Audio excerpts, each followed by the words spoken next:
मुहिब वतन कमांडोज की एक सनसनीखेज दास्तान जो दिफाई वतन के साथ साथ वादी कश्मीर को भारतीय दरिंदगी से बचाने के लिए पिछली 7 दहाइयों से मुसलसल दुश्मन के सीने पर मोंग दल रहे हैं। कहानी की तरफ बढ़ने से पहले आपसे गुजारिश है कि चैनल को सब्सक्राइब कीजिए और वीडियो को लाइक कीजिए। आइए कहानी की तरफ चलते हैं। पोलिना और इमरान ने जो सही सूरत हाल थी वही बयान दोहरा दिया और कहा कि हम लोग रूस की जेल से फरार हुए हैं और साइबेरिया के बर्फानी सहरा अबूर करके ईरान पहुंचे हैं। पोलिना ने कहा, मैं लेनिनग्राड यूनिवर्सिटी में उर्दू की प्रोफेसर थी और मुझे सदर येल्सिन की हुकूमत ने नजरियाती अख्तलाफ के बायस गिरफ्तार करके साइबेरिया के मुशक्कती कैंप में भेज दिया था। आप लोग इसकी तस्दीक कर सकते हैं। इमरान ने कहा कि वो रूस की सियाहत करने आया था कि गलती से एक हसास अदारे के ऑफिस के करीब चला गया, जिसकी बिना पर उसे जासूस समझकर गिरफ्तार कर लिया गया और उसे सख्त अजियत दी गई और फिर साइबेरिया के लेबर कैंप में भेज दिया। पुलिस अफसरों को इनके बयान पर यकीन हो गया तो पोलिना ने कहा, मैं ईरान की हुकूमत से सियासी पनाह की दरख्वास्त करना चाहती हूँ क्योंकि सदर येल्सिन की हुकूमत से मेरा नजरियाती अख्तलाफ है। अगर आपने मुझे रूसी सफारत खाने के हवाले किया तो वो मुझे वापस रूस में KGB के हवाले कर देंगे जो मुझे हलाक कर डालेगी। इमरान ने कहा, आप मुझे पाकिस्तानी सफारत खाने के हवाले कर सकते हैं क्योंकि मेरी सारी फैमिली पाकिस्तान में रहती है और मैं पाकिस्तानी हूँ। ईरानी पुलिस चीफ ने पोलिना से कहा, हम तुम्हें रूसी सफारत खाने के हवाले नहीं करेंगे। हम तुम्हारे बयान पर यकीन कर लेते हैं लेकिन तुम्हें ईरान में सियासी पनाह भी नहीं दे सकते क्योंकि इस तरह से रूस और ईरान के दरमियान जो दोस्ताना ताल्लुकात हैं उन पर मनफी असर पड़ सकता है। पोलिना ने कहा, तो फिर मुझे भी इमरान के साथ ही पाकिस्तानी सफारत खाने के हवाले कर दें। मैं इसके साथ ही पाकिस्तान चली जाऊंगी। पुलिस चीफ ने कहा, हम ऐसा कर सकते हैं मगर पाकिस्तानी सफारत खाना तुम्हें कबूल नहीं करेगा और ना ही तुम्हें अपने मुल्क में सियासी पनाह देगा।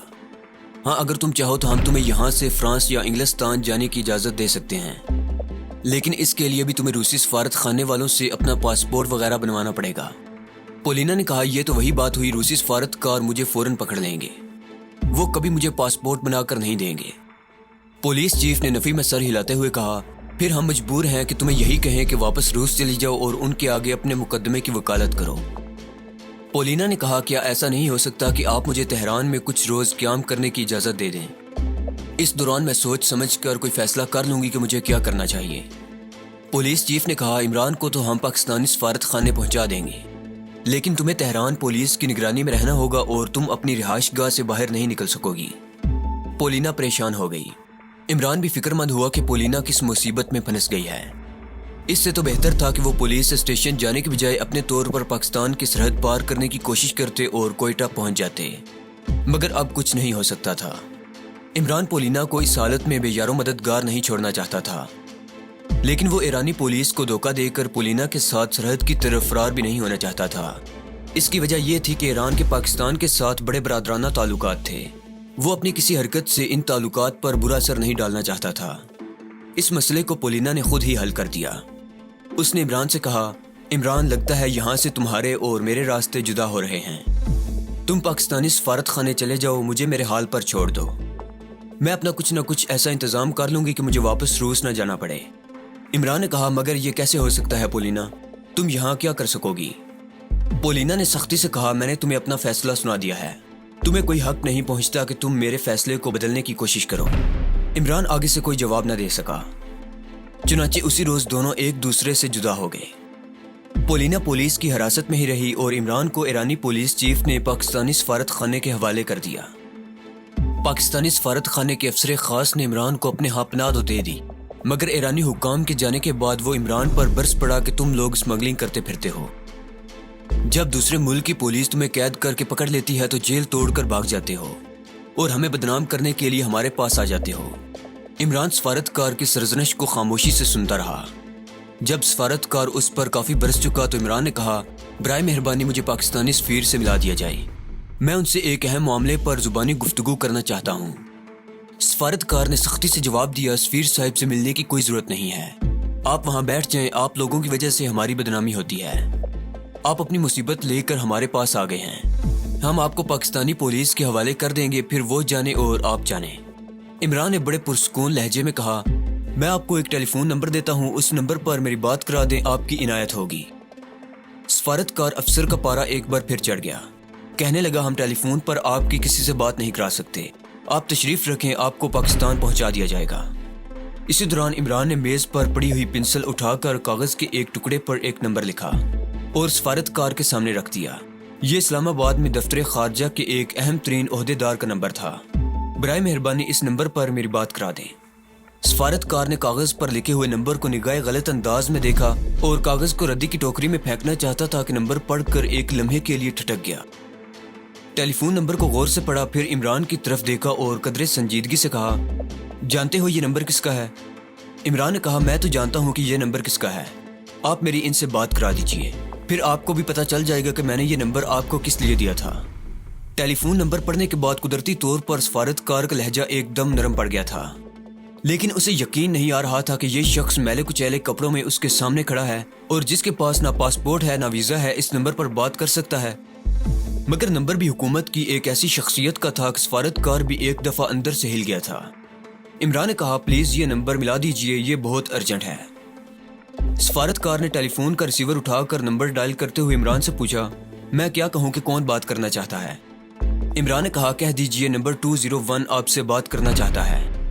سفارتکار کڑوا گھونٹ پی کر رہ گیا. اسلام آباد کا نمبر لگ گیا. دوسری طرف سے سیکرٹری نے پوچھا, یس کون صاحب؟ سفارتکار نے کہا, میں تہران کے پاکستانی سفارت خانے سے سیکرٹری بول رہا ہوں, مجھے صاحب سے بات کرنی ہے, ایک سیکنڈ ہولڈ کیجئے. دوسری طرف سے آواز آئی. سفارتکار نے ریسیور تھامے رکھا اور مشکوک نظروں سے عمران کو دیکھنے لگا. عمران کے چہرے پر کوئی تاثر نہیں تھا. سفارتکار نے عمران کے ساتھ ایسا سلوک نہیں کیا تھا جیسا کہ ایک سفارتکار کو اپنے وطن کے باشندے کے ساتھ کرنا چاہیے, جبکہ اس کے پاس عمران کے اسمگلر ہونے کا کوئی ثبوت بھی نہیں تھا. ایک دو سیکنڈ کے بعد سفارتکار کے چہرے پر خوشامدانہ مسکراہٹ آ گئی. بولا, سر السلام علیکم سر, میں تہران کے سفارت خانے سے بول رہا ہوں, ایک صاحب میرے سامنے بیٹھے ہیں, وہ آپ سے بات کرنا چاہتے ہیں. دوسری طرف سے آواز آئی, یہ کون صاحب ہیں, ان کا نام کیا ہے؟ سفارتکار نے کہا, سر وہ اپنا نام 201 بتاتے ہیں. دوسری جانب سے آواز آئی, ان سے فوراً بات کرائیں. سفارتکار نے بدل نخواستہ ریسیور عمران کے حوالے کر دیا. عمران نے ریسیور کان سے لگاتے ہوئے کہا, السلام علیکم سر, میں اس وقت تہران میں ہوں سر, بس پہنچ گیا ہوں. جی ہاں, وہ خاص چیز جس کی میرے ملک کو ضرورت تھی میرے پاس ہی ہے, تھینک یو سر. اور عمران نے ریسیور سفارتکار کی طرف بڑھا دیا. صاحب آپ سے بات کریں گے. یس سر, سفارتکار نے جلدی سے کہا. جی میں سمجھ گیا سر. جی اوکے سر, بے فکر رہیے, تھینک یو سر. سفارتکار نے ریسیور ٹیلی فون پر رکھ دیا اور عمران کی طرف معذرت طلب نظروں سے دیکھتے ہوئے کہا, آپ نے پہلے ہی بتا دیا ہوتا. بہرحال میں معذرت چاہتا ہوں, میرے ساتھ تشریف لائیے, میں آپ کو سفیر صاحب سے ملواتا ہوں. سفارتکار عمران کو سفیر صاحب کے کمرے کے پاس لے آیا. پہلے وہ خود اندر گیا اور سفیر صاحب کو وہ ساری بات بتا دی جو ان کے اور اسلام آباد کے دفتر خارجہ کے درمیان ہوئی تھی. سفیر صاحب نے کہا, انہیں اندر لے آئیں, باہر کیوں کھڑا کیا ہے؟ اصل میں یہ عمران کو نہیں بلکہ عمران کے وطن پاکستان کو عزت و احترام دیا جا رہا تھا. سفارتکار جلدی سے باہر آ کر عمران کو اپنے ساتھ اندر لے گیا. سفیر صاحب عمران کو اٹھ کر ملے, کہنے لگے, آپ سے مل کر بڑی خوشی ہوئی ہے, آپ کا پاکستان تشریف لے جانا چاہتے ہیں. عمران نے کہا, میری طرف سے مجھے آج ہی بھجوا دیجیے. سفیر صاحب نے فرمایا, اگر آپ کا ارادہ ابھی جانے کا ہے تو میں ابھی فرسٹ سیکرٹری صاحب کے ساتھ سفارتی گاڑی میں آپ کو اسلام آباد بھجوا دیتا ہوں, لیکن میرا خیال ہے آپ بہت تھکے ہوئے ہیں, آپ آج رات سفارت خانے میں آرام فرمائیں, کل صبح ہمارے سیکرٹری صاحب آپ کو اسلام آباد لے جائیں گے, جیسے آپ کی مرضی ہو ہم ویسے ہی کریں گے. عمران ویسے بھی بہت تھکا ہوا تھا, اس کے کپڑے بھی میلے ہو چکے تھے اور اسلام آباد کے سرد موسم کے مقابلے میں بہت زیادہ گرم تھے. اس نے کہا, ٹھیک ہے, میں آج رات ٹھہر جاتا ہوں, میں اپنا لباس بھی تبدیل کرنا چاہوں گا. سفیر صاحب نے کہا, اس کی فکر نہ کریں, سیکرٹری صاحب آپ کو تہران مارکیٹ میں ریڈی میڈ کپڑوں کی دکان پر لے جائیں گے, آپ اپنی پسند کے کپڑے خرید لیجئے گا. شام کے وقت سیکرٹری صاحب عمران کو ساتھ لے کر تہران کی خاص مارکیٹ میں چلے گئے. عمران نے ریڈی میڈ کپڑوں کی دکان سے اپنے لیے ایک گرم پتلون, ایک قمیض اور چمڑے کی جیکٹ اور جوتے خریدے اور واپس سفارت خانے آ گیا. رات کا کھانا اس نے سفارت خانے میں ہی سفیر صاحب اور سیکرٹری صاحب کے ساتھ کھایا. دوسرے دن علل صبح وہ سفارت خانے کی سفارتی گاڑی میں سیکرٹری صاحب کے ساتھ بیٹھ کر اسلام آباد روانہ ہو گیا. راستے میں سیکرٹری صاحب نے عمران کے ساتھ بے تکلفی سے بات کرنے کی ایک دو بار کوشش کی, مگر عمران نے زیادہ تر خاموشی اختیار کیے رکھی. اسلام آباد پہنچنے کے بعد عمران سیدھا اس شخصیت کے پاس گیا جس نے سفارت خانے میں فون کیا تھا. میں یہاں ان کا نام اور عہدہ نہیں بتاؤں گا, آپ انہیں مسٹر زیڈ کہہ لیجئے. مسٹر زیڈ کے ساتھ فوٹوگرافی اور الیکٹرانکس کا ایک ماہر بھی تھا جس کا تعلق سیکرٹ سروس سے تھا. इमरान ने मिस्टर जेड को फिल्म की ट्यूब दी जो उसने पहले ही से निकाल कर अपनी जेब में रख ली थी। मिस्टर जेड ने वो ट्यूब इलेक्ट्रॉनिक्स के माहिर के हवाले कर दी। उसने वहीं साथ वाले कमरे में जाकर फिल्म को डेवलप करना शुरू कर दिया। मिस्टर जेड और इमरान उसके साथ ही मौजूद थे। सफेद रोगनी कागज पर एक नुक्ते की तस्वीर आ गई। ये फिल्म के नेगेटिव का अक्स था। आहिस्ता आहिस्ता नुक्ता फैलने लगा और फैलते फैलते एक फुल स्केप कागज की तहरीर में तब्दील हो गया। फोटोग्राफर ने नेगेटिव को केमिकल्स में डालकर डेवलप किया और फोटोकॉपी निकाल कर मिस्टर जेड के हवाले कर दी। मिस्टर जेड इमरान के साथ अपने कमरे में आ गए और बड़े तजस्सुस और इश्तियाक के साथ फोटोकॉपी पर तहरीर अदादो शुमार पढ़ने लगे। इमरान ने कहा, सर ये बम्बई में भारत और रूस के माबैन होने वाले जंगी मुआहदे के वो सही अदादो शुमार हैं जो रूस भारत को जंगी साजो सामान की सूरत में सप्लाई करने वाला है। मिस्टर जेड ने इमरान से हाथ मिलाकर कहा, कमांडो इमरान, तुमने बिलाशुबा मुल्क की बहुत बड़ी खिदमत की है। इमरान ने कहा, सर मैंने अपनी ड्यूटी अदा की है।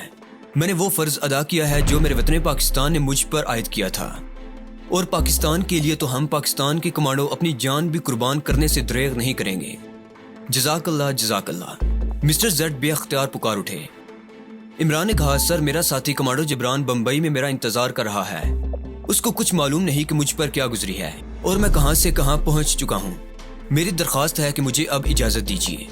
मैं जितनी जल्दी हो सके बम्बई अपने साथियों के पास पहुंचना और उन्हें अपने मिशन की कामयाबी की खुशखबरी सुनाना चाहता हूं।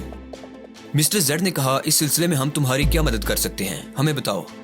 इमरान ने मुस्कुराते हुए कहा, शेर और पाकिस्तानी कमांडो जहां जाते हैं अपनी खुराक और वसीले खुद ही पैदा कर लेते हैं। शुक्रिया, अब मुझे इजाजत दीजिए। मिस्टर जेड ने कहा, अगर तुम्हें पैसों की जरूरत हो तो तुम जितनी रकम चाहो हमसे ले सकते हो। इमरान बोला, सर ये रकम जो आपके पास है वो मेरे गरीब आवाम की इमानत है। इसे अवाम की फलाह बहबूद के लिए खर्च कीजिए। मैं अपने वतन में हूँ, यहाँ मेरा घर है, मेरे दोस्त हैं और मेरे अपने पैसे भी बैंक में जमा हैं। खुदा हाफिज। इमरान ने मिस्टर जेड से हाथ मिलाया और ऑफिस से निकल गया। उसी रोज रात की गाड़ी से इमरान लाहौर चला गया। लाहौर में उसने रात अपने घर वालों के साथ गुजारी।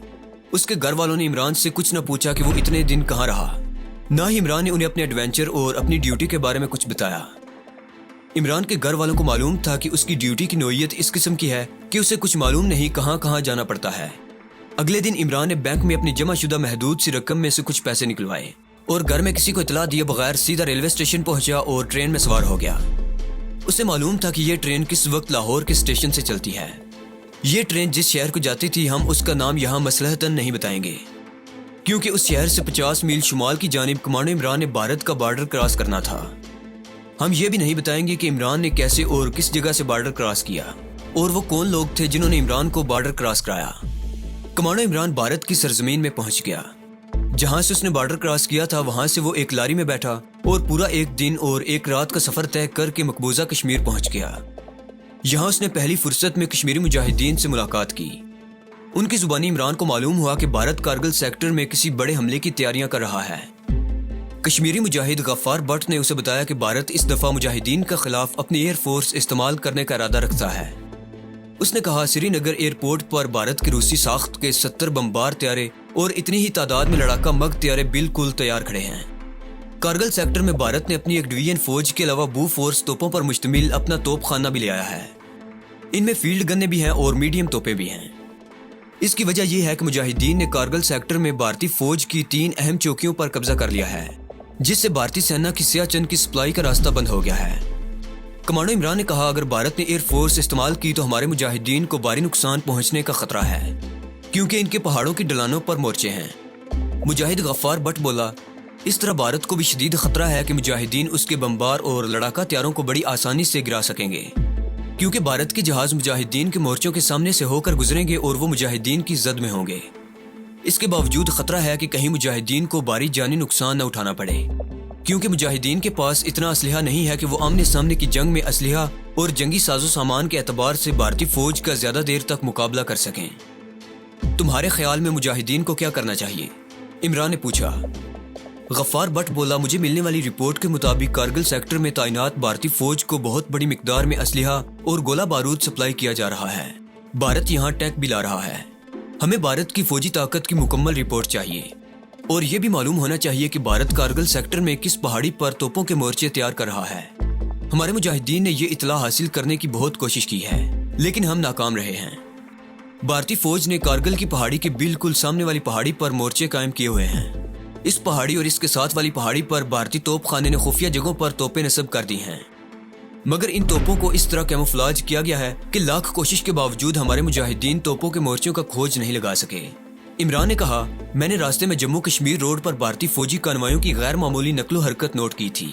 میرا خیال تھا کہ یہ کانوائی معمول کے مطابق مقبوضہ کشمیر میں سپلائی وغیرہ لے کر جا رہے ہیں، لیکن اگر بھارتی سینا نے کارگل پر قبضہ کر لیا تو مجاہدین کی سپلائی لائن کٹ جائے گی۔ مجھے تم صرف 2 دن کی مہلت دے دو۔ اس دوران میں کارگل سیکٹر میں بھارت کی فوجی نفری اور توپ خانے کی صحیح صورتحال بھی معلوم کرتا ہوں۔ اصل میں عمران کو واپس بمبئی جانا تھا، جہاں اس کا ساتھی کماڈو جبران اور ستار سیٹھ اس کی راہ دیکھ رہے تھے۔ چنانچہ عمران اسی روز بمبئی روانہ ہو گیا۔